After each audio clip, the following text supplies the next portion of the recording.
পিছনের আলোচনা। এই আলোচনার সাথে এখন সম্পৃক্ত আলোচনা আছে। রব্বুল আলামিন এখন ডাক দিয়ে বলেন, আওয়ালা ইয়ালামুন আন্নাল্লাহা ইয়ালামু মা ইউসিররুনা ওয়া মা ইউলিনুন। তারা কি জানে না যে নিশ্চয় আল্লাহ তাবারক ওয়া তাআলা তারা যেই জিনিস গোপন করে এটা আল্লাহ জানেন, এবং যে জিনিস প্রকাশ করে ওটা আল্লাহ তাবারক ওয়া তাআলা জানেন। শুধু ইহুদিদের জন্য এই আলোচনা নয়, মুসলমানের জন্য এই আলোচনা।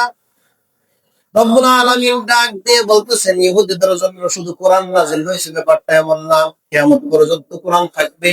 রব্বুল আলামিনের হুকুম তারা কি জানে না এই ব্যাপারটা? যে নিশ্চয় আল্লাহ তাবারক ওয়া তাআলা যেটা মুখ দিয়ে প্রকাশ করা হয় এটাও আল্লাহ জানেন, অন্তরে যা আছে এটাও আল্লাহ জানেন। আমরা অনেক বিষয় মুখে একটা, অন্তরে আরেকটা। অনেক বিষয় এরকম আছে সামনাসামনি পড়ছে, সম্মানের কারণে কিছু বলতে পারে না, অন্তরে আরেকটা বিষয় রয়ে গিয়েছে। রব্বুল আলামিন বলেন, আওয়ালা ইয়ালামুন, তারা কি জানে না আন্নাল্লাহা ইয়ালামু মা ইউসিররুনা ওয়া মা ইউলিনুন। তারা মুখ দ্বারা যা প্রকাশ করে এটা রব্বুল আলামিন জানেন, অন্তরে যেটা গোপন রাখে এটাও জানেন। রব্বুল আলামিন আরেকটা আয়াত নাযিল করেছেন। সাহাবারা আল্লাহর রাসূলের কাছে গিয়ে বললেন, রব্বুল আলামিন যে আয়াত নাযিল করেছেন ইতিপূর্বে যতগুলো আয়াত নাযিল হয়েছে, নামাজ পড়ো, রোজা রাখো, হজ করো, যাকাত দাও, আমাদের কাছে তেমন কোনো কঠিন মনে হয় নাই। আল্লাহর হাবিব এই আয়াত যখন নাযিল হয়েছে আমাদের কাছে অনেক কঠিন মনে হইতেছে। আয়াতটা কি? আল্লাহ তাবারক ওয়া তাআলা বান্দাদেরকে লক্ষ্য করে বলতেছেন, আলাম ইয়ালামু বিআন্নাল্লাহা ইয়ারা। আলাম ইয়ালাম, বান্দা সে কি জানে না আন্নাল্লাহা ইয়ারা, যে নিশ্চয় আল্লাহ তাবারক ওয়া তাআলা তাকে দেখতেছেন।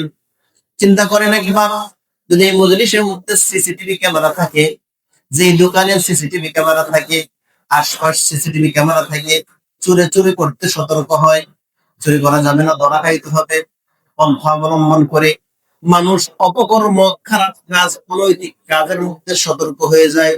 কেন? ধরা খাইতে হবে, চেহারা ব্যবসা যাবে। রব্বুল আলামিন বলে, ও আমার বান্দা, তোমরা কি জানো না তোমার রব তোমাকে দেখতেছে?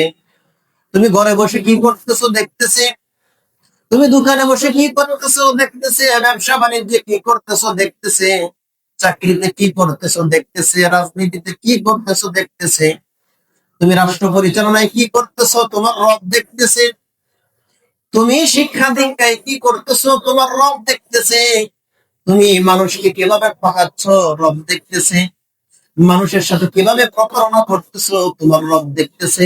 এই কথা কি তুমি জানো না?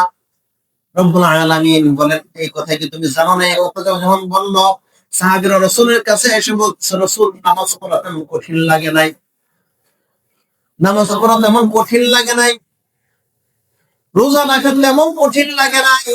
এই আয়াত যখন নাযিল হইল, মনে হচ্ছে আমাদের কাছে এই আয়াতটা খুব ভারী মনে হইতেছে, কঠিন মনে হইতেছে। এখন পেশাব পায়খানা করতে গেলেও মনে হয় আমার রব আমাকে দেখতেছে, স্ত্রীর কাছে গেলেও মনে হয় আমার রব আমাকে দেখতেছে, খাবার খাইতেছি, ঘুমাইতেছি, আল্লাহর নাফরমানি হয়ে গেছে, এমন সব মনে হয় আমার রব আমাকে দেখতেছে, কিছু করতে পারতেছি না, কিছু করতে পারতেছি না। সাহাবীরা আল্লাহর রাসূলের কাছে দৌড়ে গেলেন, তাদের তাকওয়া পরহেজগারি আল্লাহ ভীরুতা কেমন ছিল দেখেন।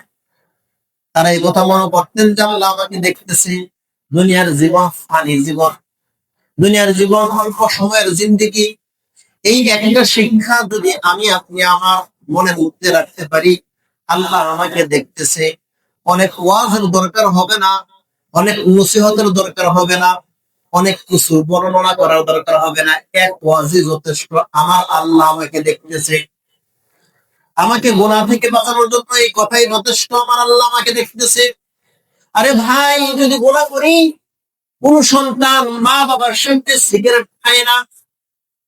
যদি সন্তানরা সন্তান হয়, মা বাবাকে সম্মান করে, সে মা বাবার সামনে সিগারেট খায় না, জ্বালাই না। সমাজে অ্যাভেলেবেল সিগারেট খাওয়া, ধূমপান করা, কিন্তু যে সন্তান মা বাবাকে সম্মান করে, ওই সন্তান কখন মা বাবার সামনে সিগারেটে আগুন ধরায় না, সিগারেট ভাইর করে না। সে কি দেয়? সুসন্তানের পরিচয় দেয়, আমার মা বাবার সম্মানে আঘাত লাগবে এটা। সে মা বাবার সামনে সামান্য, যেটা আমাদের সমাজে একান হয়ে গিয়েছে, 90% যুবক সিগারেট ধূমপান করে, এরকম দেখা যায়। গণনা করলে আরো বেশিও হইতে পারে, কম বেশি হইতে পারে। 80% 90% যুবক যদি সিগারেট খায়, যে যুবক নিজের মা বাবাকে সম্মান করে, সে কি করে না? মা বাবার সামনে সিগারেট খায় না।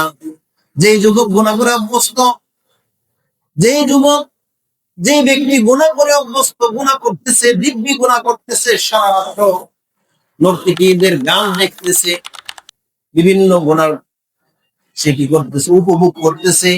এই যুবকটাও যখন মা বাবার সামনে আসে, কি করে না? ওই ধরনের খারাপ জিনিস তার সামনে আনে না, দেখে না, মা বাবাকে সম্মান করে। কেন? মা বাবা দেখে ফেলবে, মা বাবা দেখে ফেলবে, মা বাবার সামনে যায় না।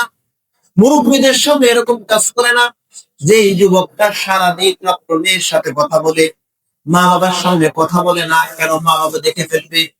এই একটা ভয়, যদি আল্লাহর ভয় যদি অন্তরে আসে, আমার রব আমাকে দেখতেছে, আমার মা বাবার সামনে যেমন আমি অনৈতিক কাজ করি না, সিগারেট খাই না, মেয়ের সাথে কথা বলি না, প্রেমিকার সাথে, গার্লফ্রেন্ডের সাথে কথা বলি না, আমার মা বাবার সামনে যেরকম আমি গান নর্তকী দেখি না, আমার মা বাবার সামনে যেরকম আমি অন্যায় কাজে লিপ্ত হই না, এই ভয়টা যদি অন্তরের মধ্যে এসে যায়, আমার মা বাবার সামনে যেমন আমি করি না, আমার রব তো আমার সামনে আমাকে দেখতেছে, এই অন্তরের মধ্যে যদি এই কথাটা ঢুকে যায়, এই কথাটা যদি অন্তরে বদ্ধমূল হয়ে যায়, আমার রব দেখতেছে, মা বাবার সামনে করলে যেরকম মা বাবার অসম্মান হয়, মা বাবা কষ্ট পায়, আমার রব আমাকে দেখতেছে, আমার রব আমার সামনে আছে, আমি যদি গুনাহ করি, আমার রব কষ্ট পাবে, আমার রব আমার উপর নাখুশ হবে, আমার রব দেখতেছে, তার সম্মানের মধ্যে আঘাত আসবে। এই কথাটা যদি অন্তরে বসাইতে পারি, তাহলে এই একটা ওয়াজ নসিহতে আমার আপনার জীবন পরিবর্তনের জন্য যথেষ্ট হয়ে যাবে।